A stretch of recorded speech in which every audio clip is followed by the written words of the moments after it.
Drone operators of the Vmadyar unit under the Ukrainian armed forces have intercepted and targeted the Grad multiple launch rocket system belonging to the occupying Russian army.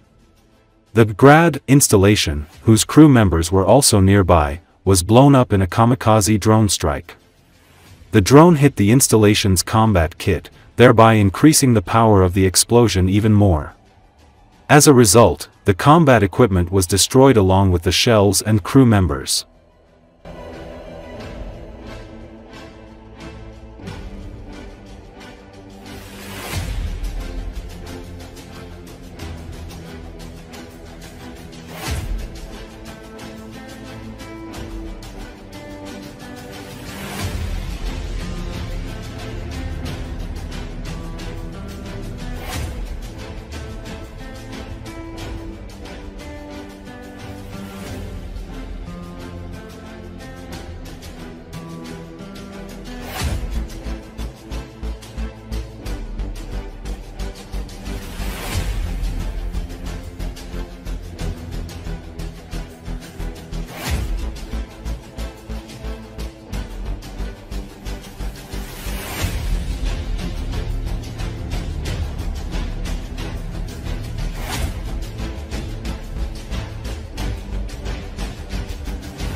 Israel's attack on Iran occurred within the context of a broader Western strategy aimed at changing the political regime in Tehran and dismantling the north-south and east-west trade corridors, Izvestia writes. By gaining control over Iran, the United States and Israel would effectively secure a dominant position in the Caspian region, which would open the possibility of blocking the shortest transport routes, including railways linking the Middle East and China.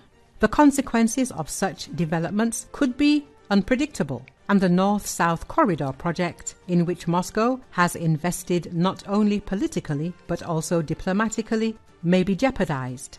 The newspaper writes, according to Izvestia, several European countries, led by the United Kingdom, would like to see the legal status of the Caspian Sea altered to shift the balance of power in the global resource market.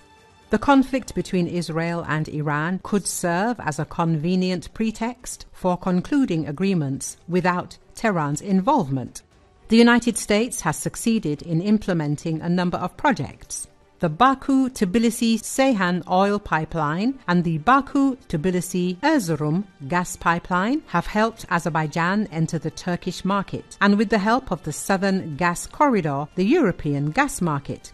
Western countries sought to change the balance of power in the region. Against this background, Washington actively supported the expansion of cooperation between Azerbaijan and Kazakhstan in the 1990s and the entry of Kazakh oil and Turkmen gas in the world market through Azerbaijan. Russia and Iran opposed the construction of pipelines along the Caspian seabed, but the United States persistently promoted these projects, seeking to reduce the role of Moscow and Tehran. Vladimir Avatkov, Doctor of Political Science and the head of the Department of the Middle and Post-Soviet East at the Institute of Scientific Information on Social Sciences of the Russian Academy of Sciences, told Izvestia that for many observers, the developments currently unfolding around the South Caucasus have come as a surprise. The West's struggle against us continues, and not only in the context of the special military operation. They use various means, applying pressure here, imposing sanctions there, causing trouble elsewhere, or igniting conflict, the expert explained. At the same time, Russian political analyst Dmitry Evstafiev believes that the confrontation surrounding Iran should be viewed much more broadly. In his view, the events in the region represent an attempt to implement a British geopolitical scenario.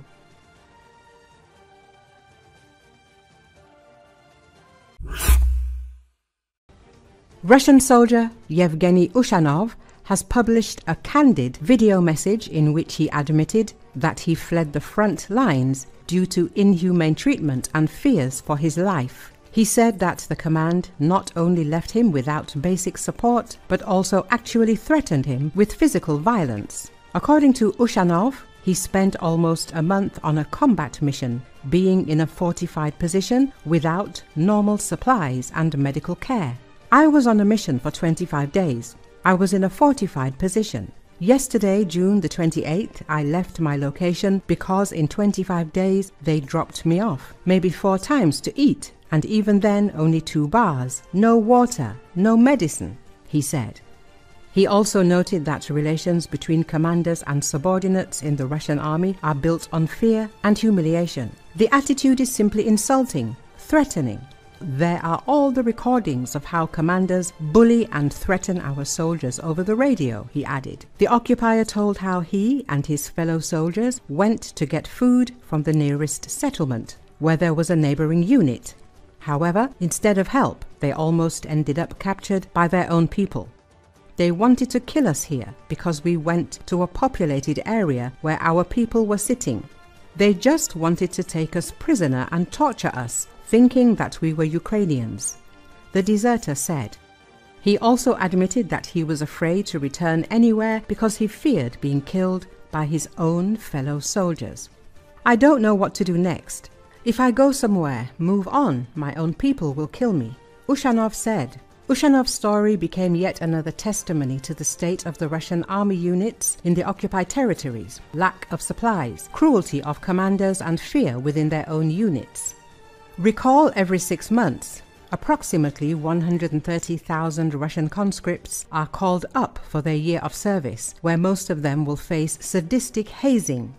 In Russian it's called dedovshchina, a brutal internal army regime that began in Soviet times but is thoroughly embedded in modern military culture. Western militaries have worked hard to reduce bullying and hazing in the ranks, with some but not complete success. But in Russia's army, dedovshchina is a unique cultural staple and a formative part of the military identity. It's a process that leaves Russian soldiers brutalized and traumatized. It, in turn, teaches them to inflict pain on others.